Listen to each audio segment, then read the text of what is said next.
let's check out Herman Mashaba going into Hillbrow.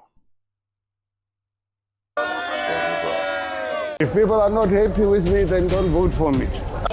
Then you're looking for trouble. To discuss lawlessness. This is the chaos. Where are the health inspectors in the city? We need people like General Mkhwanazi. Yes. So create a presentation.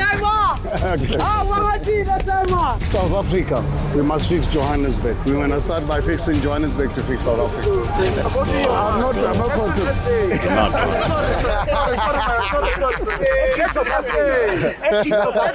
We are going to fix the city. We're going to take it back.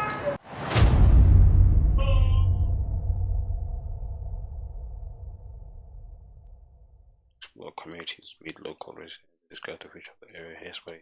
Okay. I want to bring you back here, which is our community center. Oh, yeah. Okay. And this is my team. These are the guys that we're going to be with. Hi, how's This is a decent community center. Fiso is my deputy CEO at this moment. Hi, how's it? Julian. Julian, hi. And this is Zed. Zed, hi, how are you? That's Ntando. That's Zodwa. That's Ntando. Hi, how are you? Okay, great. And the little one? Hello. Good morning, how are you? Okay. On weekends, it's more like free play, just them having fun. But as you know, our model is more, we run tours through the building, and that's how we actually generate income. So I first walked in this place when I was 14 years old. I was 14 years old. So you actually grew up in So I was one of those kids 14 years ago. Walked in here, used to play games, and this was literally, this became the safe space for us as kids at the time in the building, but then also throughout the neighborhood. There's no spaces that are exactly. This is incredible. Like this, where you can just go as a kid, learn. So if you come in here on a weekday, there's a different program. So I want to introduce you to Zed. So Zed is our community director. Yes. She runs all the programs that happen here in the place. Zed. So these kids' parents actually all live in this? Not only in this building. Oh, they all come from Yeah, out. there's kids that walk. So Zed, you can let him know the stats in terms of like who we have and what programs we have. Okay, currently we have about 250 kids between the ages of 5 to 12, and then we have 35 teenagers who are using the other Skills spaces. yeah. So in this space, we teach them, we help them with their homework from school. So they bring their homework from school, we help them here. We help with reading. As you know, the statistics says most of the kids can't read to understand. Yes, so we have programs that well, in 80% of public schools today, they're dysfunctional. So we help it's with that. 80% dysfunctional. Percent of public schools today, they're dysfunctional. So we help it's with a challenge, that as well. We also have our computer classes where we teach the basic computer skills to the kids. We have our rooftop gardening, so where we teach kids how do they grow their plants, whatever food that they eat, how do they grow it. We also have feeding corner there, so that will help with their fine motor skills and how our grandparents used to cook the things. So we have Legos there that helps them with the science skills. We have art and crafting, we have also that side with board games. So we teach them various skills. But now tell me, just one observation. Already, I mean, I can feel it. It's actually cold. It's winter, and you're still going to be facing June, July. So it's going to be much colder than it is here. How do you warm this place up? On a week, if I get a gas tank, 9 kg gas tank, and I run it up here, it only lasts me like 3 days or 4 days. So it means that every week I need to cough up 400 bucks to keep. So just to keep you do have so we do have it, but then we can't really. No, what I'm saying is you do have gas units. The only thing is to refill. Yeah, it's just to refill it. How many gas units? So a week we need 2 9 kgs just to keep this place warm. Well, what I can offer from my side, based on the little I see, I mean, it's not a lot, but I'm sure it can help you if you can speak to the supplier to send me invoice every time you want to refill the gas. You have the units, it's just the refill. And then they can send me the invoices so that on a weekly basis, every time it's empty, they send the invoice. Okay, no, we're gonna head out to the street. Wow, shout out for that. I mean, the kids do need, you know, that warmth, especially in winter. Let's go. So we're gonna start. So this is the famous Hillbrow tour, right? So most of our guests, they just come because of the iconic Ponty Towers. We can host them for an hour just for a tour here of Ponty, but then our most famous tour is the Hillbrow walking tour. I don't know if you guys are aware, by the time I left in 2019, I'd already expropriated 154 buildings. Yes. I'd identified over 600, and then 154 were already awarded to the private sector to start the building, bringing investment of 32 billion rands, creating 22,000 permanent jobs, creating in the history of South Africa 14,500 housing units. And then I had committed to release a minimum of 100 units, properties a year. Directly to that, but let's walk and talk because I don't want to waste any more time. You know, before you were born, this place in the 80s used to be the jewel of our country. Wow. In the 80s. Yes. I bought, you know, are you aware? I've got a property. I bought a property in Hillbrow in 1992 for my sister who was working for Mill Park Hospital. Part of the syndicates of hijacking were politicians. Politician. Oh, my goodness. Look at this. I mean, we're going to stop there at the top. We're going to stop there at the top. My goodness. Look at this. I mean, we're going to stop there. This looks bad. This looks really, really bad. What? Decrepit. At the top. We're going to stop there at the top. And I can promise you, this is the hardest part of the whole walk. No, it's not. No, I'm just looking at this. And we're going to stop there at the top and we're going to talk about this house, right? And this building, because this is exactly the stuff that you were working on, trying to sort out. And I was 10, I think when I moved into Ponty, I was 13 years old. And I used to live in Joburg Park, moved here. And this place, it's unfortunate that I'm saying that it got worse because this place used to be better than this, in a way, right? So let's stand here. The wasted space there, huh? Let's stand right here.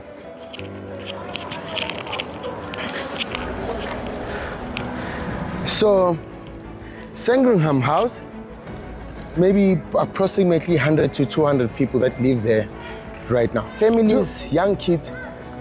These kids walk from here to Lalanje every day just to get, you know, a basic education or anything of that sort. People live here. I've seen this place catch fire. I don't know how many times during my time growing up. Yeah.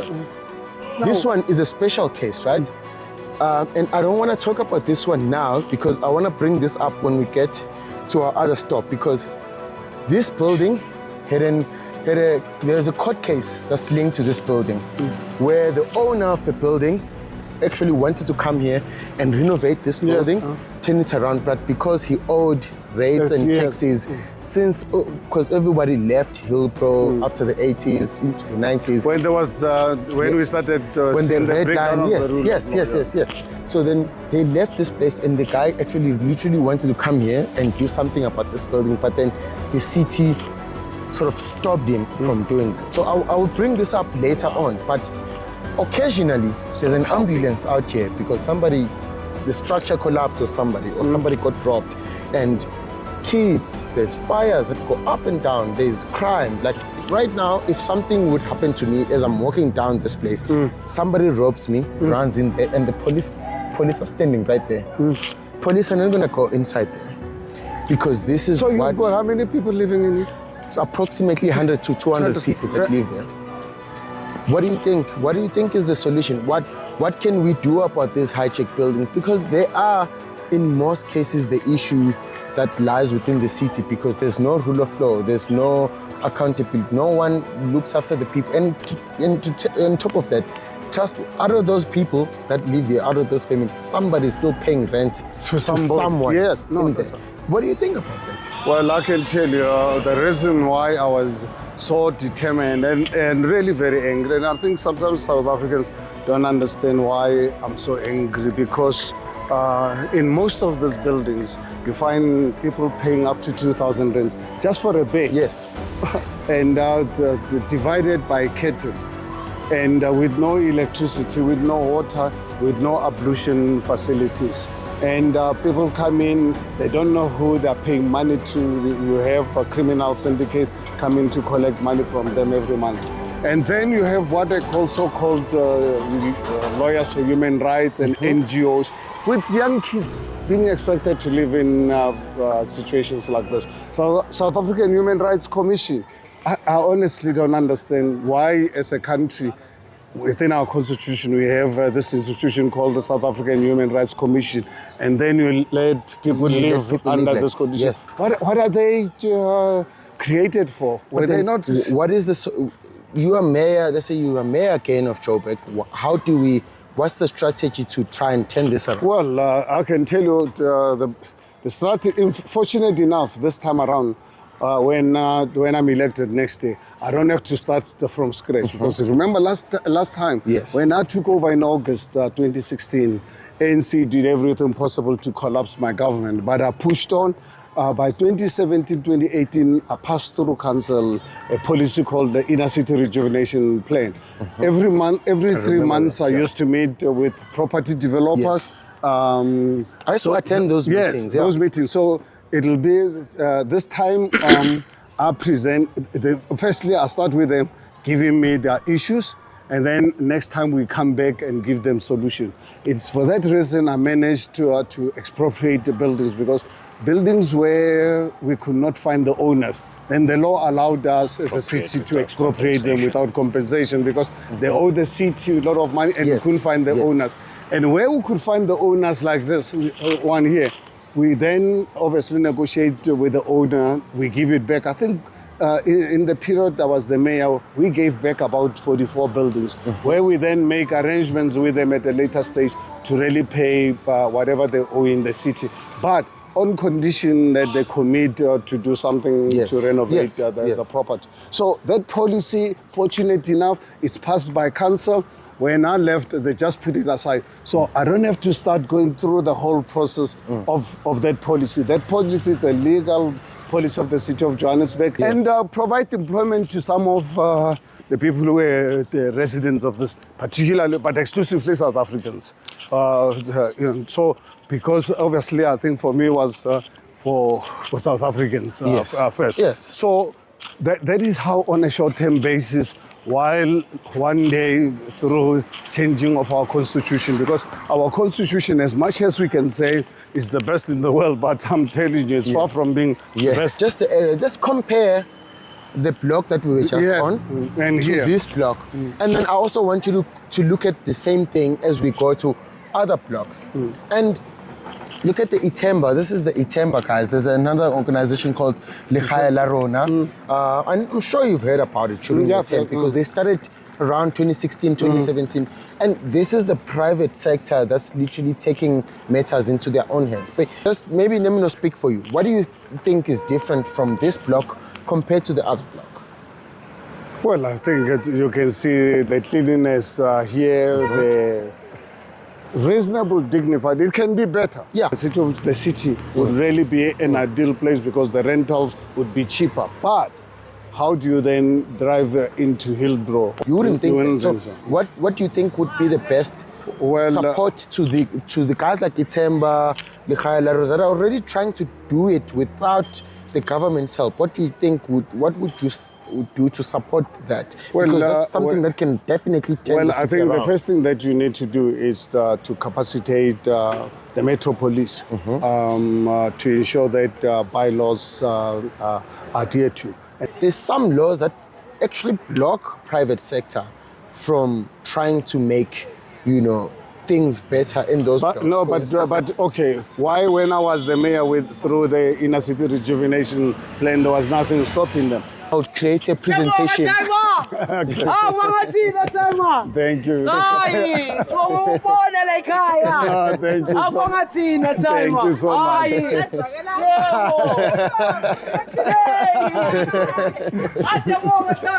Okay. In the event I become a mayor, I can tell you during the first or second sitting of council, I want JPC to bring back that inner city rejuvenation policy. Yes. Thing like maybe this change, because how many mayors have we had since you left office? I mean, I can't even keep count. Oh, yeah. And I think that's actually a disadvantage for Joburg. Right, this place used to Also be- look after this property themselves. Well, the thing is, you know, one of the biggest weakness of our country is this term called Ubuntu. We tend to put Ubuntu ahead of the rule of law. This is where we used to come for like sports or anything that's sort of fun, right? But parks are getting more taken over by adults for non-recreational. In fact, if you look at the parks in the purposes, city of Johannesburg, majority of them by far are used by drug peddlers yes, and force of the country. But also the rule of law is not really being, enforced. To be honest, like, why is that? This is a very important part of, especially in a city. This is quite important because growing up in Hillbrow, the only space I had to play is the corridors that you have from when you leave your apartment and you're going to the elevators or the stairs. That's all the space you have. And this becomes literally the only space that you want to utilize. I remember him, Mashaba. Make a return once more. Will the 4th of November bring back the old glory? We'll see. I just want this city back on its feet for sure. This is a great city, man. Johannesburg, love this city. Yeah, we want. Health inspectors in the city. I believe in the capitalist system, but the capitalist system can only thrive when there's law and order, when there's not chaos. So what we are seeing here is this is not capitalism, this is chaos, because you are not doing, Completely chaos. you are supporting your children. like For me, up in it sounds Africa. like it's mostly about you are coming from the other side, not from the middle side. How are we gonna? No, there's How- no. how You are see, we- why how must are you we come able out to- with the middle side? No, because you must have laws. Because we are You trying must- to understand in both sides, right? Because No, I'm not prepared. right now. I'm not we're prepared saying, to discuss lawlessness. We call this the trading. This is the chaos. And look at. But this is then- from a health point of view. So, if you have a health, counter argument is that. I'm not interested in counter argument. No. Because But then it you're is affecting- the other part of it, you know. Why you need to make ends meet. You don't make ends meet and if by I can't killing afford, people. If I can't afford to buy onion at ShopRite for 20 rands, but then they sell it for 5 But you rands. can't wait. Which is why I said, that's why I was saying the middle ground. How can we? There should not how be can middle we? class. There There, should there not should be be. middle- There should be No. something that you do to say, yes, I understand. But This is what- your business. but- This is how you're supposed to do it. But and I'm teaching you how to do it. I've said city. You don't have health inspectors to make sure that every shop, every trader, when you sell stuff that people eat, is the right type of stuff. How many kids have we lost in the townships? Closer. There we go, man. You're too serious again. There we go. I'm disappointed.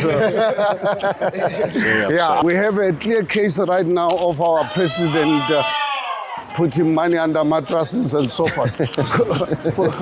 So now lived more than half of my life under the evil system of apartheid. Yes. I grew up in an environment where our people, despite the fact that apartheid laws were saying we can't go into business, entrepreneurship in our communities was alive. So it's a question of having the right political leadership that is in politics for the right reasons. Unfortunately, right now, we are led by criminal syndicates. And this is my country. Yeah, how's it? All right, how's it, man? All right, Hassan. All right, Hassan. All right, Hassan. Okay, great. Likai Buntas. All right, Hassan. Okay, great.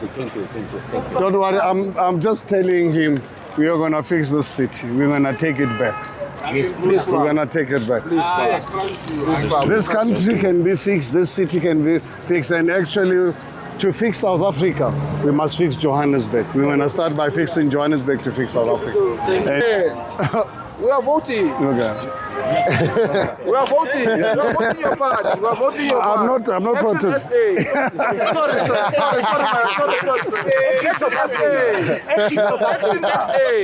SA. We are voting. Okay. For me, I'm saying is you can vote for any political party you feel comfortable, as long as you don't vote for the current government that has really failed us for the last 32 years. Thank you, sir. And see, look at this. Look through here, you know, it's bad. The situation is bad. So how do we... So now you ask yourself, when was the city ever be here to come and collect this rubbish? When I was the mayor, immediately I introduced a 24-hour shift, 3 shifts to clean the city. And then make the lifts are working. The lifts are working. I mean, it's not every building that you walk into in Hillbrow and the lifts are working, but real history than any other random building right in Hillbrow, because it's an iconic structure. Yeah, so it had more, so like it had more eyes on it other than just another regular building. And it's managed to turn around. There's, working lifts, there's people that are normal middle class that work good jobs and they're looking after their families in here. But it can be better. It can be better. Just come in. Welcome to the newly, well, it's not new at this point because at that point when you first came here, this was just a regular apartment. Hillbrow, when black people started coming into Joburg, Hillbrow was their first entry, the place where people live, Soweto and other places. People started living in here, despite the fact that we still had the Group Areas Act. Yes. So international relations must depend on other people of the world to accept that South Africa is for South Africans. Or Durban, the Indaba was just last week, the WTM was last month, and people have sort of also lost hope about Joburg. People don't think that Joburg can be turned around. And what do you think about that as mayor? Well, I don't think it's a true reflection to say people have given up. It is going to be fixed. I'm totally convinced. But at the end of the day, it can only be fixed when you put in the right political leadership in place. What is your plan for Joburg? My plan for Joburg is to make this city to work. Candidates, why should people trust you? Why should the youth actually go for you other than everybody else that's also campaigning? Look, one thing that people must understand, those who are saying they don't trust anyone, then they must accept the consequences of that decision. Just today, your experience today, what was your most interesting part? What did you enjoy the most about the Lalanje Hillbrow walking tour? I'll be lying to say that I enjoyed, but it was necessary, and I want to thank you guys for giving me the reasons to be committed to politics. So, thank you so much for coming thank you today. so much. It was really lovely to meet you again and host you on our famous Hillbrow tour. I don't know, do we have any other questions? Come stand, shake hands, and we'll take a picture of you guys on the court. Of course, thank you so much. That's right. Right, good stuff. Fantastic. Big smile. I really hope this city gets fixed for sure.